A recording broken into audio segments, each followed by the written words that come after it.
New York, New York. Hello, Lenape. My name is John Scott Richardson.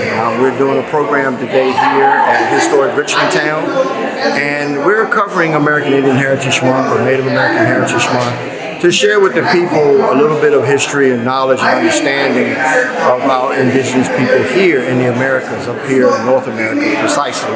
And so therefore, some of the things I'll talk about is we're in the northeastern region, which right now we're located in Staten Island, which was a large area for Lenape people, Delaware Lenape. I am not Lenape, I am Halawasaponi from the south, but I have been given some knowledge and understanding of the original people that used to inhabit these areas, right? So this area was known as Lenapehoking, which is a gathering place for many tribes to come and exchange goods and items and history and have counsel when there was decisions to be made, right? So a lot of the people that came here are the Haudenosaunee people, the Pequot individuals, Mohicans, okay, the Unkachug, the Shinnecock, the Montauk, Lenape, which now the Lenape were actually they were sort of displaced, and a lot of them now live in Stockbridge, the Stockbridge Muncie, live up in Wisconsin and Minnesota and Canada and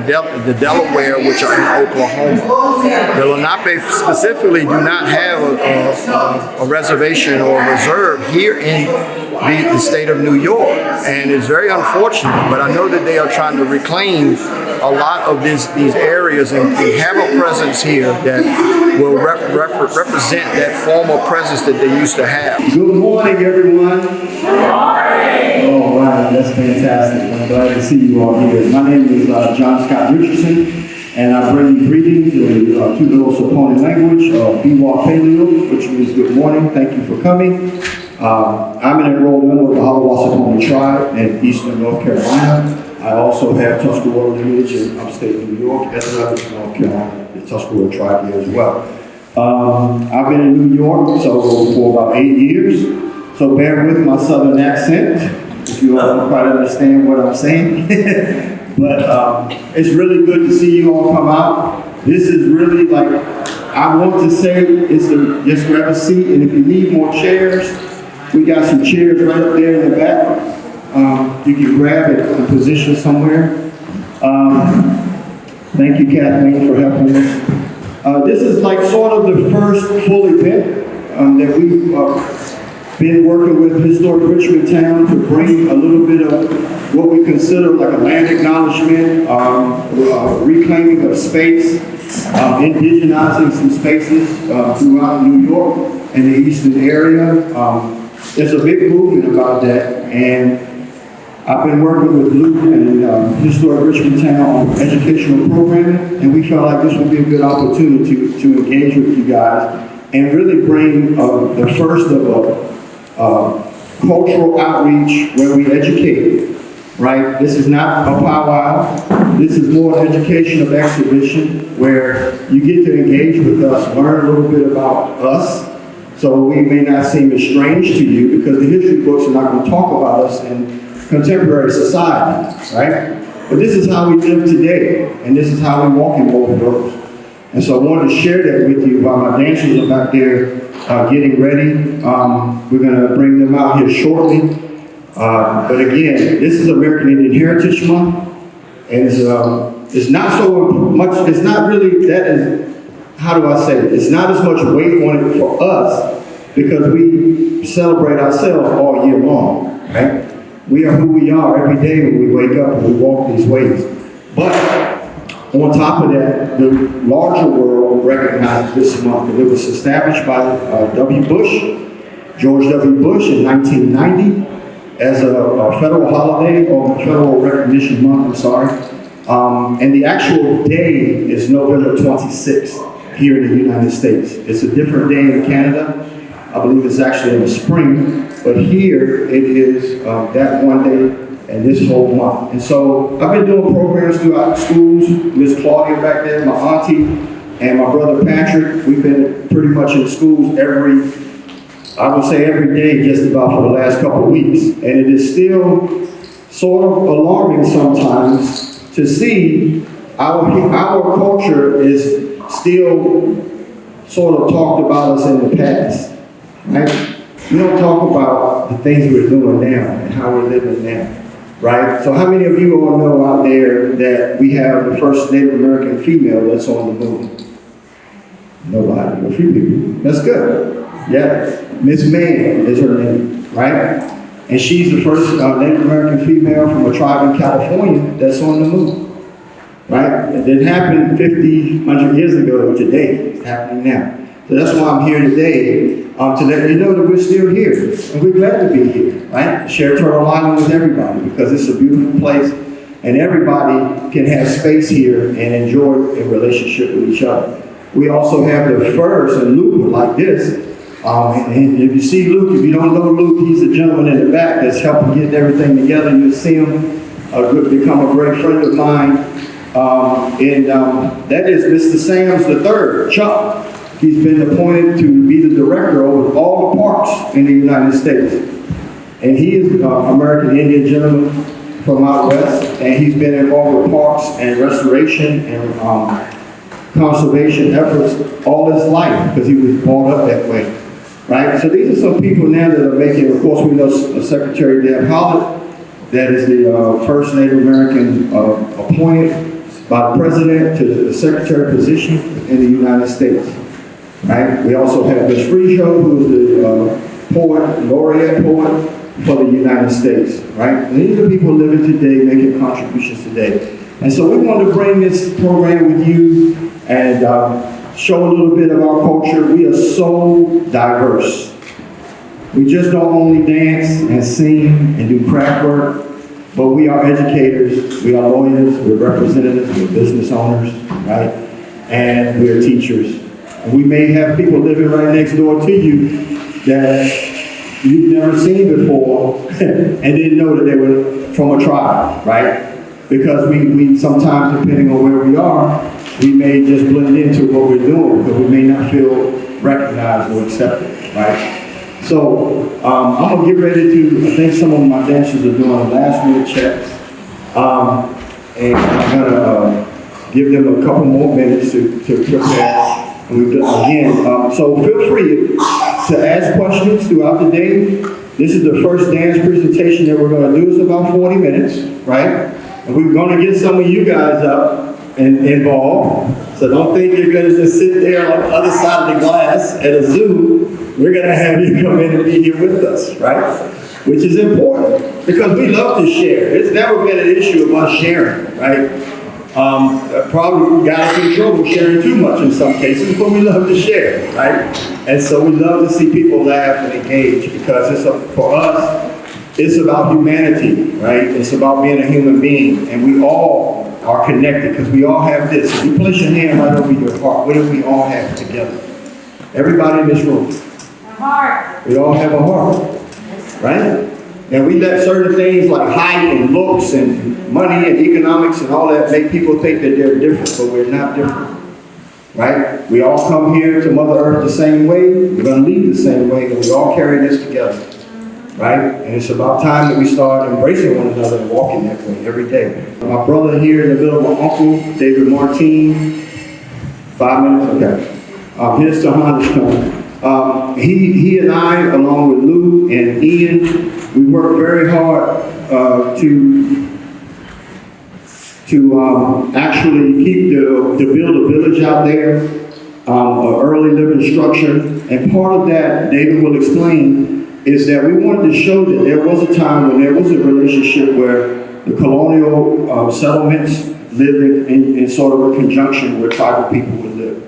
Right, and so that's kind of where we started at. David, if you want to walk with him out there for maybe 10 to 15 minutes, you're more than welcome to. He will explain the structure. He will explain what went into it, you know, all of that stuff. And I think you all will be very pleased.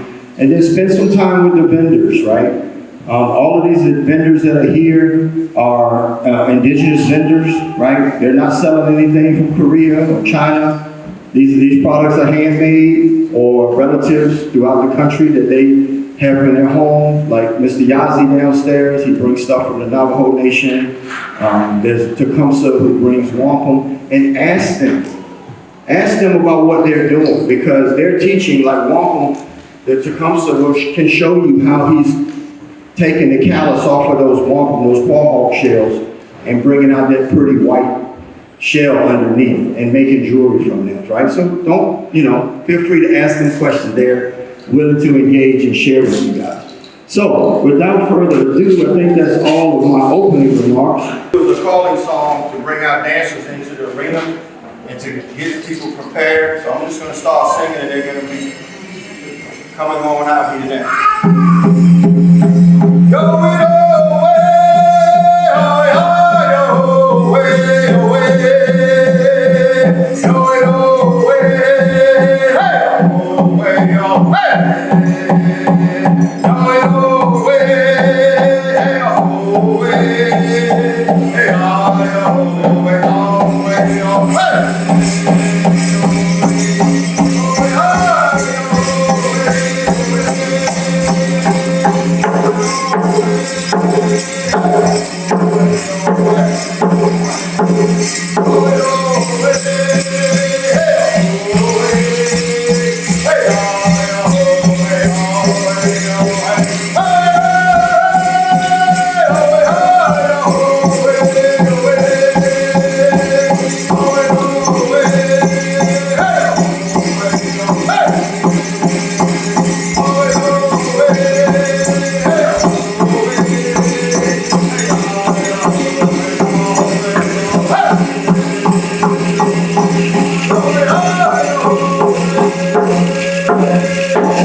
For many different tribes across the diaspora of the Northeast. Too many tribes for me to really name at this point, at this moment, but there are still living communities today where these communities still operate and embrace their culture. This is not costumes. Costumes are what people wear for Halloween, when they dress up to be something that they're not. Everyone up here is from a tribe across the country, and they represent their nation and their community proudly with what they're wearing, as well as some of the service and duties. We have some veterans here that are amongst us. My brother Blaze and my brother Patrick down there.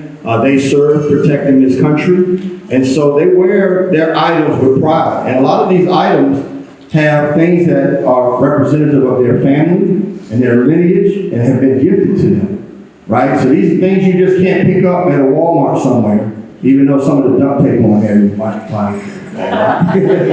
But these things are very sacred to them, and they're passed down from generation to generation. Like the young lady Tahanish there, she has things that's been gifted to her. Her son is wearing stuff that's been gifted to him and handed down. So maybe these little guys here.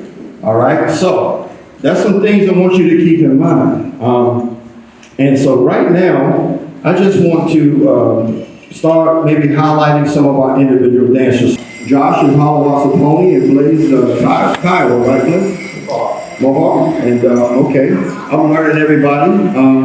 So basically, what you see them wearing is what we call a grass dance outfit, right? So they have a lot of fringe or ribbon work or hanging on their regalia. Now the story that I was told and shared with me is that there's a whole society long ago of individuals that are called grass dancers, or grass dance society.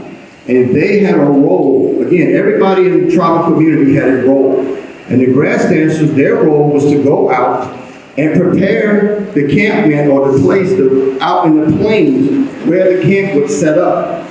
Okay, so they would go and they would pat the grass down. If you pat the grass down a certain way and not break the grass, that grass would pop back up later when the camp moves, right? So this was the role, and they would pray. They would have prayers, and they would carry sweetgrass braids or items in their hand, and they would pray over those grounds. So anyone that would walk on those grounds, young people play on those grounds, would be protected and taken care of in a good way.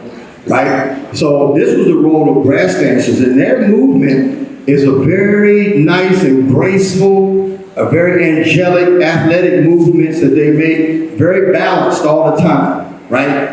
And so they wearing, both of them have on alopecia or porky roach head dresses with two feathers up in the top, and this represents balance. We always try to stay in balance, right, with ourselves. That's part of the natural world.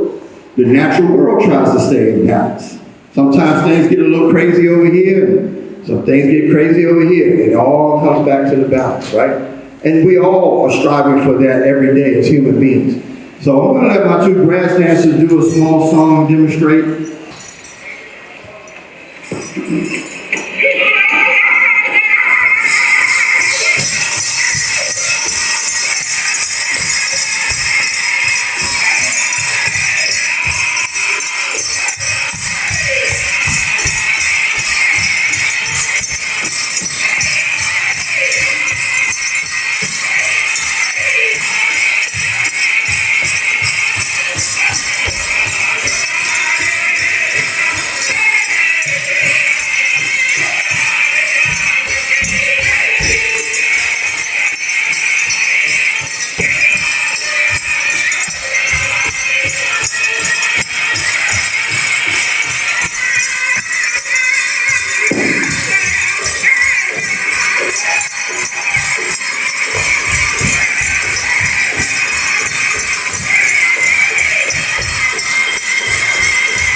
Patrick Littleworth Brooks, and Mr. Brooks he's a third three tours in Iraq, and he's done 12 years in the Army.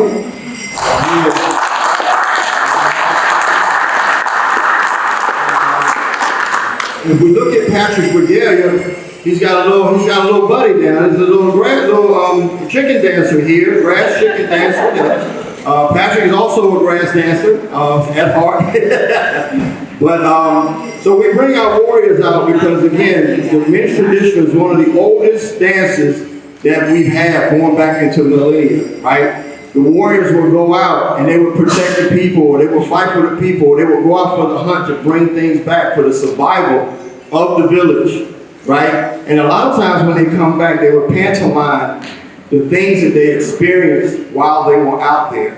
Right? They would tell that story to the community, to the tribal community when they came back. And some of them came back maybe wounded or hurt, and or whatever they had to do, but to show that bravery, they were gifted feathers, eagle feathers. Now, Patrick has eagle feathers on his bustle and on the top of his roach. And all of these feathers were gifted to him. You can't go to the store and buy eagle feathers because it's a federal crime if you possess eagle feathers and you are not a tribal card carrying in Native American, right? So all of these feathers were gifted to him because each one of those feathers represents a soldier that he brought back home safely when he was out in military service. So this is something that we don't just carry these things around to show off. These are things that we've earned and things that have been, we've been blessed and honored to walk in this good way, right? And you notice on his regalia, he has some side drops on his regalia. He's carrying his eagle fan as well. He has bear claw necklace, which represents strength and protection, right? Because we all know a grizzly bear, they always be protected, right? And so I'm gonna get Patrick to demonstrate. Oh, somebody's hungry. So Patrick is going to give us a demonstration of a men's traditional dance here. And again, and I'm also wearing a traditional regalia as well, but mine is more of a Eastern woodland style regalia. And I'll explain and talk about that a little bit more in a minute.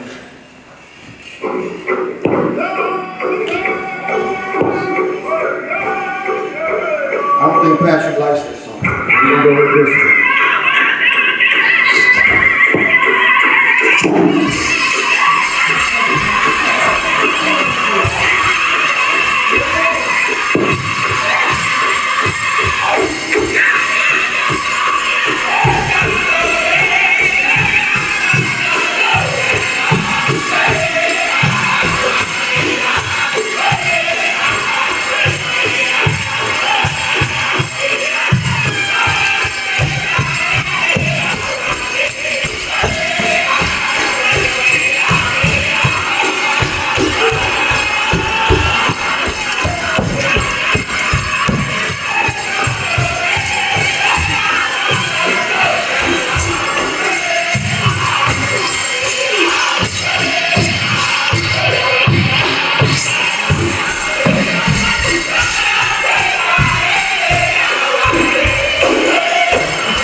Being mentored by Patrick, and this is also how we also teach, right? We start from inside our mother's tummy, right? So earlier that song I was singing, I don't know if you all felt anything or not when I was drumming that song on singing that song on the drum, right? But as I mentioned earlier, we all have a heartbeat, right? So when we're first in our mother's tummy, what is the first sound we hear? We hear her heart. Right? And that also is part of our natural rhythm. Everything in the universe has a rhythm. And it sometimes it gets off, sometimes it's nice and easy, right? But when we share that with the young people, they remember that. Because when you're young, you still remember that sound. When you get old like me, you may not remember it as much, or you may not understand what you're connected to. But when you're young, you instinctively are connected to that, right? So thank you again, Patrick, for that. So this is Miss Claudia Hadid. You will come out, please, and present yourself in the front. And Miss Cheyenne Brooks, will you come out? These are our women's traditional dancers. Give them a round of applause. Yes, you want to present yourself? I know, I'm supposed to present what you said.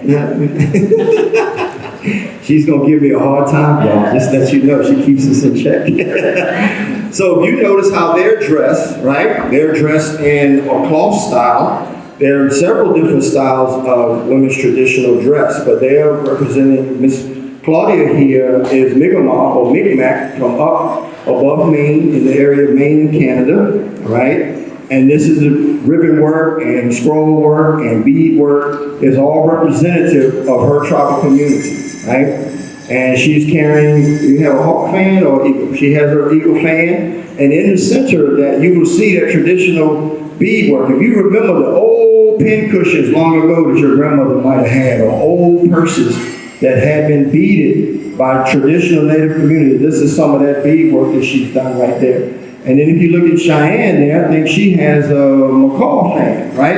And a lot of people would say the macaw bird is not traditional to New York, but you have to remember, our people used to gather down near Arizona and Mexico and upstate near Ohio, and people would come from all four corners of this hemisphere to bring items to trade. Right? And so we have found these fans in Oklahoma and places like that with macaw feathers because they were traded. So we're gonna, and their dance style is very graceful. This is the oldest female dance. Just like Patrick's is the oldest men's dance, this is the oldest female, the woman's dance. And it is very graceful as she walks on Mother Earth, right? Because you have to remember, there's an original story from the Haudenosaunee people about Sky Woman that came down, and she came down as she walked the earth. Wherever she touched, life began, right? And this is the way they carry themselves, because they are the life bearers and wisdom keepers, right? Most of the tribes, not every, but most of the tribes were matriarchal, right? Which means the women had leadership roles. They voted. They owned land, right? And they controlled the camp. And then they said if they didn't like their mate, they could set his moccasins out the door, and he would know when he walked up on that porch, I got my bags and going home. I'm not welcome here anymore. And there was no questions about it. There was no settlement, there was no litigation, right? But this is the way it was. And women also influenced what is known here in this country as the women's rights movement. The women's suffrage movement started when the women that were colonial women saw how the leadership roles that the Haudenosaunee women had, and they said, wow, that's different. They dress different, they have rights, right? You know, this is not what we're used to as colonial women. And they started to learn from them. And there's a whole museum up in Seneca Lake that talks about that. So I encourage you to learn about the history, the living history of this country. Not just when the first ship started, but there was a history way before that. So I'm going to do a women's traditional dance, and you can watch our women here do their nice, graceful movements.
Dancer I would like to bring out is our men's fancy.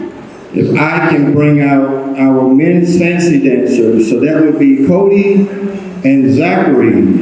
Okay, so these two, can these two young men come out and stand in front, please? Oh, they're coming. I meant Cody and Xavier. I'm sorry, Cody and Xavier.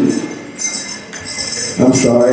So this is Mr. Cody Terrence, and this is Mr. Xavier. All right, give them a hand, everybody. And you have to realize that these young people they've been doing shows and presenting throughout the area. I know Cody does school programs, Xavier probably does school programs, right? And so, but we want to talk about how their style of regalia came. If you notice, they're dressed a little bit different than the other group, right? So they have, unlike Mr. Patrick with one bustle on his back, they have two. They have a shoulder bustle and they have a waist bustle. And they also have small bustles on their shoulders, on their upper arm, right? And they also carry these horse whips, with this sort of what they call whips or horse whips. Now this style is a little bit more of a contemporary style. This style was developed basically around the time, anybody remember the Buffalo Bill Wild West shows and stuff like that? Yeah? No? Nobody? Yeah? Okay. I like audience participation, right? Okay. Again, we're not in a museum here. We're live, right? So let's be joyful. And so, but the Buffalo Bill Wild West shows, they used to come out and do these dances, but it wasn't very entertaining to the people because it wasn't flashy and colorful. So they were encouraged to jazz it up a little bit, right? Now, their style of dance is very fast and very athletic, and they have to have a lot of stamina, right? Because their dancing pace is a little bit faster. And so they use these whips, and part of, see the angora on their legs represent the strength of the horse, right? Some of the spin moves they do and the movements are very athletic and very strong, and it represents strength, right? And this is a fancy war dance. So and they also, Cody has a roach on top of his head, and he has two feathers in his roach as well. Again, it's all about balance, right? And maintaining that balance within things. So I'm gonna dance, let's see if I can find my men's fancy song. It's just two pushes, guys, so it's not very long. And their dance is so fast that it's gonna go by really quick. So I'll have to mess around with this microphone a little bit. So here we go.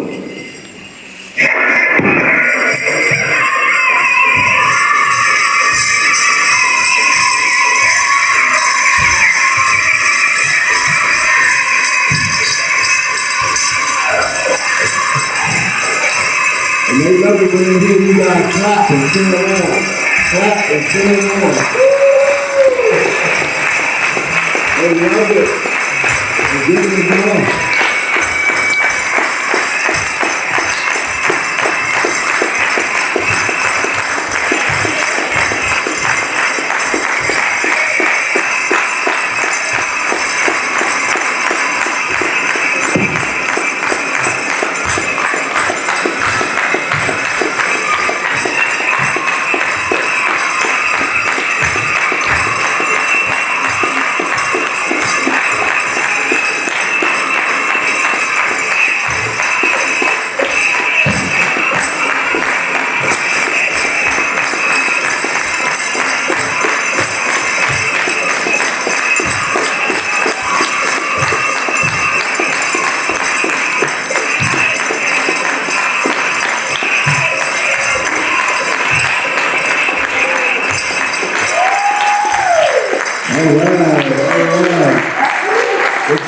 Good job, everybody.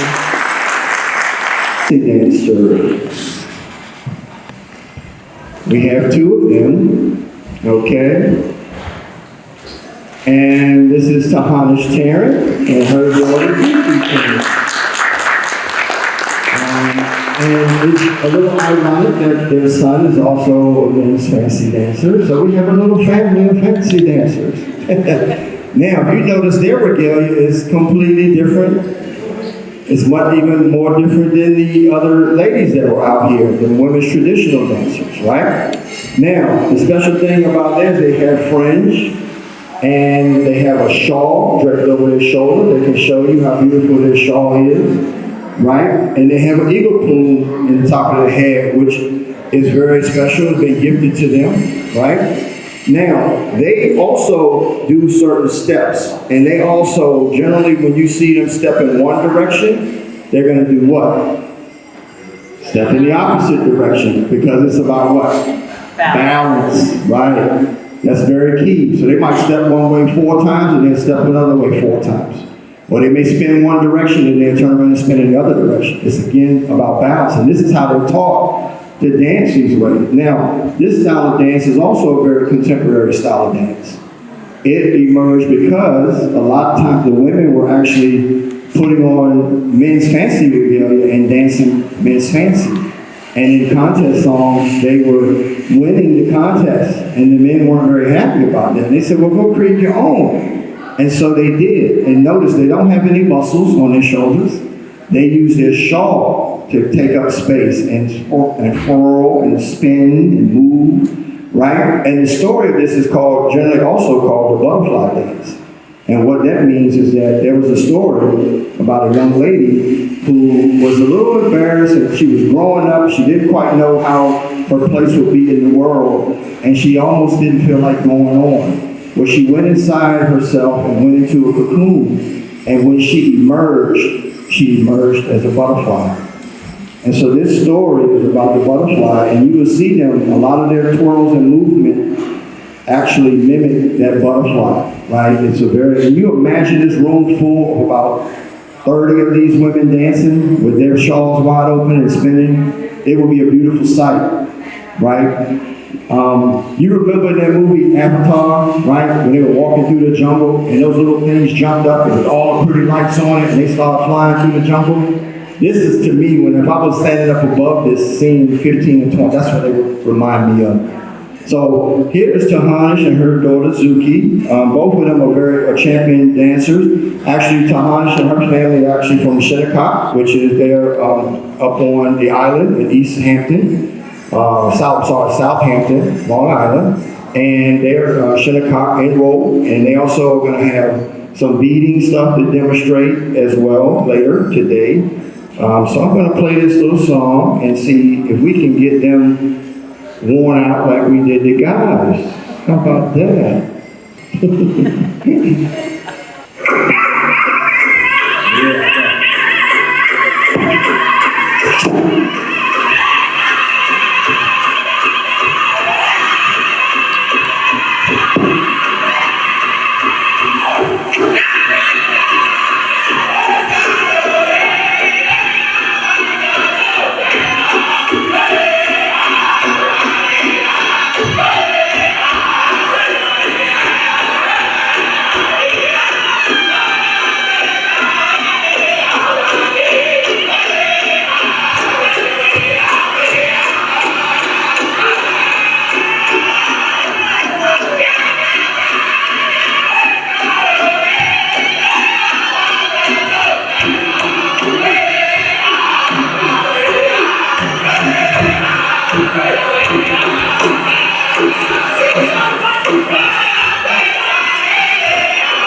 Is our jingle dress dancer. And so, if Miss Gracie is on her way up to the front, I'm going to talk a little bit about her regalia.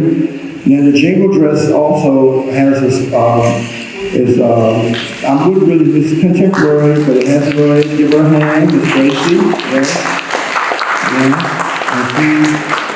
She's a very, very sweet young lady. I've been knowing Miss Gracie ever since she was probably about 8 years old, since I first moved up here. And her uncle was a mentor of mine and very close to me. And I was close to him. I don't know how close he was to me, but I was close to him. And so she's dressed a jingle dress style. Now these dresses, as they grow, can get more and more combs, but generally it's about 365 combs. Originally, it used to be shell work, right? But now they use metal snuff can lids to create these little combs. They can be silver, brass, or copper. But some of these dresses, when a woman is tall, maybe say my height, and she's wearing this dress, can weigh up to 60 or 80 pounds, right? And her Gracie's doesn't weigh that much yet because she's not as tall, hasn't layered combs on them that far yet, but this is also a healing dance, right? This dance has a story about an elder who had a dream and to send 4 women out to dance for a sick young lady in their community. And they danced all night and all day. And by the 36th hour, the young lady was starting to come around and be revived. So this dance has a special meaning. These dances are passed down. They're not just something you can learn from a book or just pick up somewhere without knowing the context of what they mean, right? Because people do it all the time, but if they don't know what it means and what the purpose of it is for, it actually takes away from the power of that dance, right? So these are some of the things we think about. So when you listen to her dance, you will hear those combs in rhythm with the drum, making it sound like this. And it sounds like, to me, it sounds like when it rains in the country where I'm from, on a metal roof, right? And who does not have a healing feeling when they hear that sound of rain rhythmically hitting the roof? Right? So we think about that when Miss Gracie is doing this dance, because if you get a good feeling and it makes you smile, that makes her happy, because she does this to bring you guys joy and bring honor to her family, right? So I'm going to play a little bit of this song for Miss Gracie. And this is the first time I work with Miss Gracie like this, so I hope I don't throw her off too much. But she's a sweet girl. She still like me anyway, I think. All right, Miss Gracie, here we go.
We have a big problem in this country that we are losing our language. Some of us still have, but due to colonization, they forced us not to talk. And so I'm a lucky one that still knows a few words.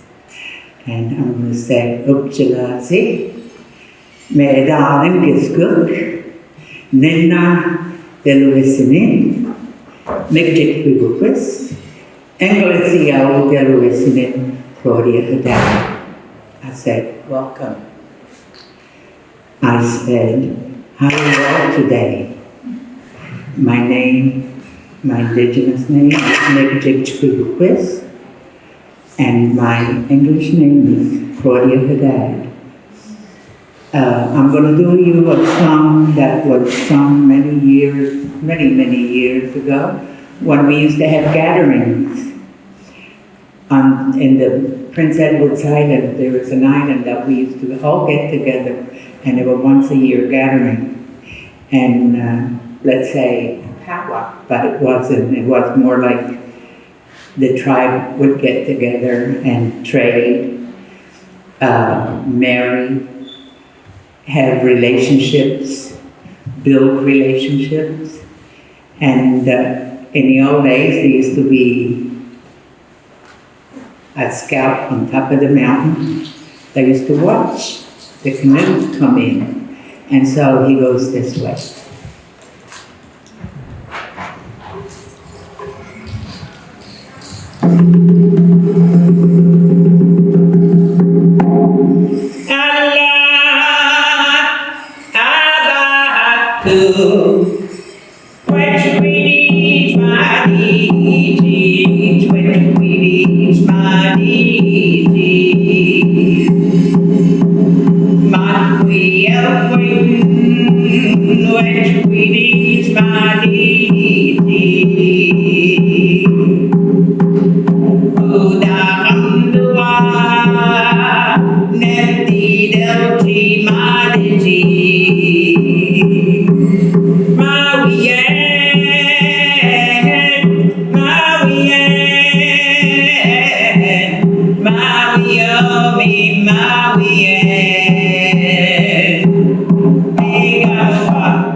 Thank you, Miss Claudia. Yahweh, Yahweh. Thank you, Shwant. Hello, my name is Patrick Littlewolf. I'm of the Haudenosaunee people, or you call us the Iroquois Nation, or in my language, Skaore, the Tuscarora Nation. I'm a sixth generation flute player. I've been playing just about my whole life. And my family made flutes, and it's something that we picked up. It was very important for us ugly guys because this is how we picked out women.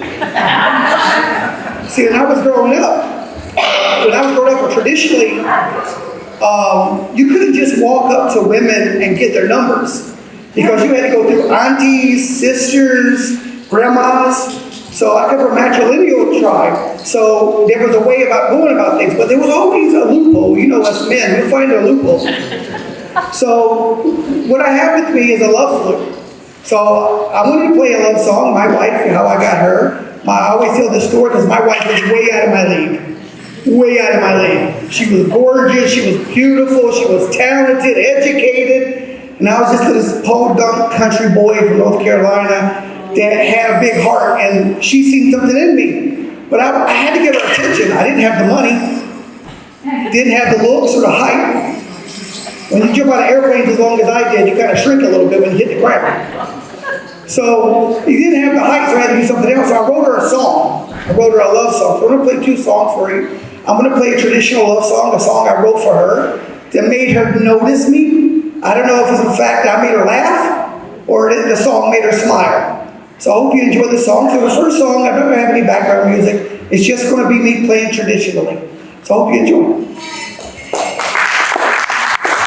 Now this song is labeled Running Through My Mind. A lot of women don't realize that when a man is hung up on you, that's all you do is run through his mind. He could be at work, he can do whatever he wants to do, but you're still there. That's why, man, I always say you drive me crazy. Because even though you're not there, you're there. So this song was called Running Through My Mind.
For me, it's very important. This dance is very important. It's not about having a good time. This is one of the oldest dances that run among all time. The friendship dance is a dance that we share. Even though you couldn't speak our language, you can always dance and listen to the song. So it allowed us to be, if you can dance with one another, your family. So don't worry, this song will only be shared on YouTube, Facebook, Instagram, MySpace, Space. All right, it's really simple. I see a lot of my older people in here. I know you have to do electric slide, so I know you can do this. It's really easy. So we're just going to do one step to the right. Get to the right. And it's really easy. It's just 1, 2, 1, 2, 1, 2. Nice and easy, all right? I got arthritis, it'll hurt you. We're going to real slow and easy. Young people, don't snatch each other. We're going to get right to the rhythm. I'm going to jump right in with you. Got it? Here's all. We're going to start with just a balance first.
Hearth. I'm from the Shinnecock Indian Nation from Long Island, Southampton. And I'm here today to share some of my work. I'm a beadwork artist, I'm a dancer and performer. And with me today I have a medallion that I'm working on. This is a type of necklace that is worn all over Native America, and this is what I'm working on for a Shinnecock tribal member. I also have other beadwork here, earrings, necklaces, and these are all pieces that are made by myself or family members. They're all one of a kind, and they're inspired by our environment, by our traditions, and they also have a touch of contemporary style to them.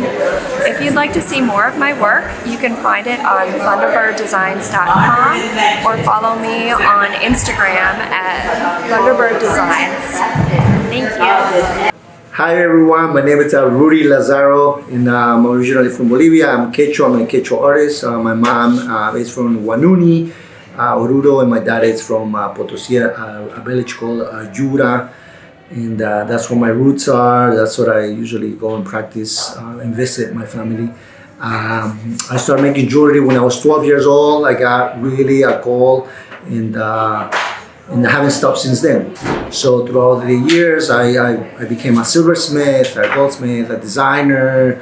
I learned how to trust my instinct about creating jewelry for other people, and I've been experiencing.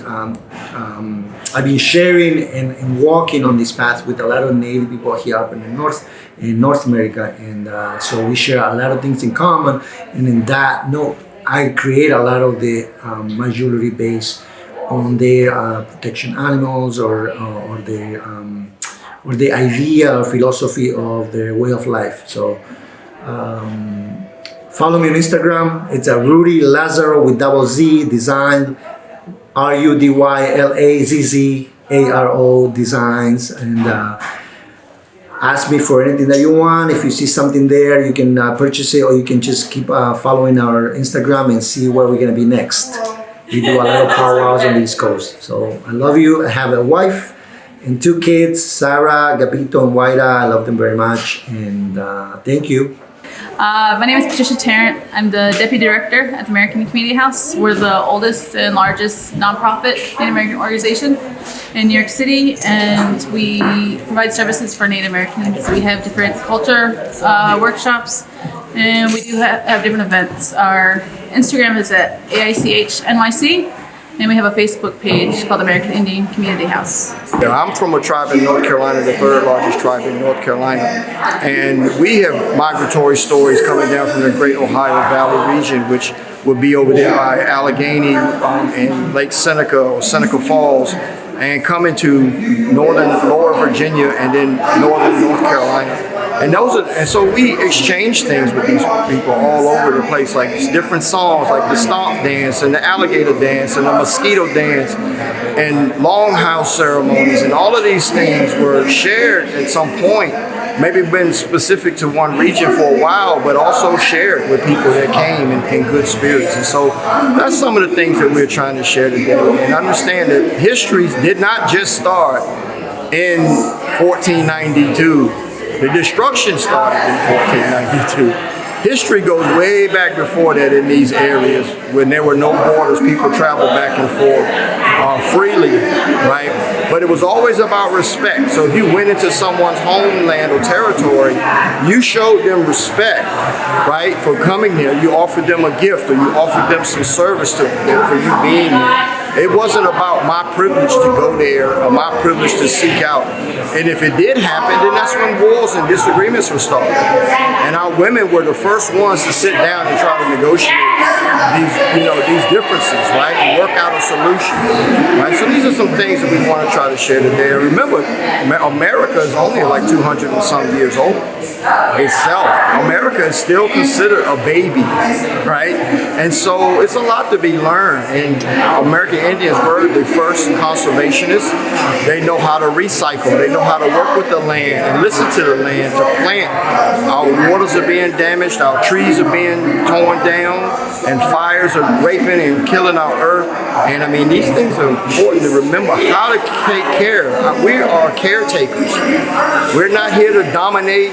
Our instructions were to live a certain way with our brothers and relatives and sisters, the trees, the plants, the earth, the animals, so we can all live here successfully, right? But those original instructions are being forgotten or have been forgotten. But the animals still remember their original instructions, right? They go out and do what they're supposed to do every day to live in balance, and we have to learn to go back to those roots and learn to do that again. So that's just my message today. I want to thank you for sharing with you. If you have any questions, you can reach me at John Scott Richardson on Instagram or John Scott Richardson on Facebook, which I don't do a lot on Facebook, but I'm on Instagram, and I really appreciate your time. Thank you so much.